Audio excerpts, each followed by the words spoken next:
La mer est immense, noire, infinie. Au milieu de cette immensité, un homme, seul. Ses mains saignent.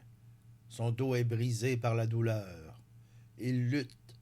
Il tire sur la ligne comme si sa propre existence en dépendait. Et dans son esprit, un nom. Joe DiMaggio.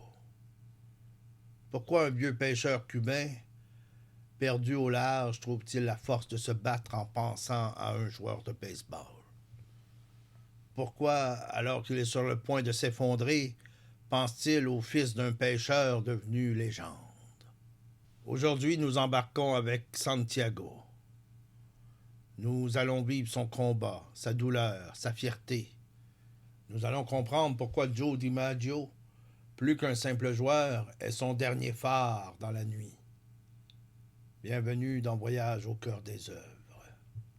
Santiago, le héros du vieil homme et la mer, Santiago a perdu.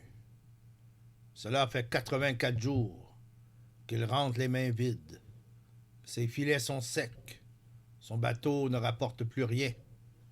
Les autres pêcheurs le regardent avec pitié ou avec indifférence. Il n'est plus qu'un vieil homme qui n'a plus de chance. Lui-même doute. Est-ce qu'il est fini? Est-ce que la mer l'a abandonné? Mais ce jour-là, Santiago refuse de céder. Il part loin, plus loin que les autres, là où personne n'ose aller. Et c'est là, dans cette solitude absolue, qu'il trouve enfin son adversaire. Un espadon, immense, plus grand que son bateau, une créature parfaite sculptée par l'océan lui-même. Le poisson tire, plonge, refuse de mourir. Alors commence le duel. Les heures passent, puis les jours. Santiago ne dort plus. Il est affamé, déshydraté.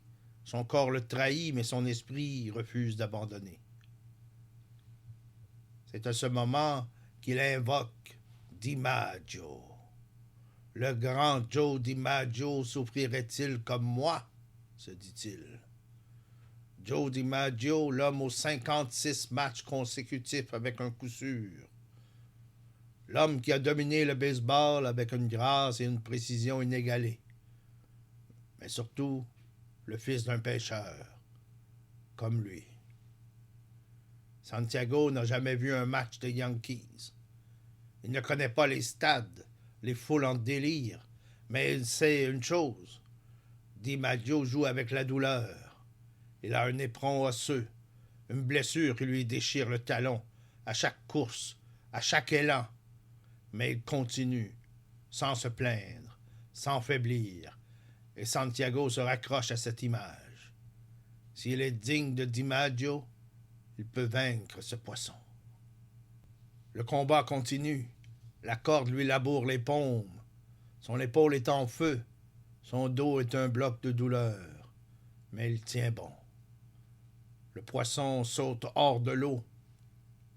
Majestueux, un dieu de l'océan. Santiago l'admire, mais il sait que l'heure approche. Il le ramènera à la terre. Il gagnera. Puis viennent les requins.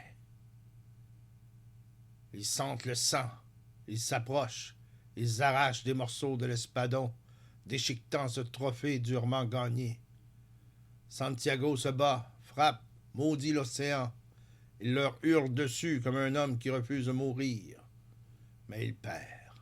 Quand il atteint la terre, il ne reste plus que le squelette de l'espadon. Certains diront que ce combat était vain, que tout était perdu d'avance. Mais Santiago ne pense pas ainsi. Il a lutté comme un homme, il a prouvé sa valeur, il n'a pas cédé.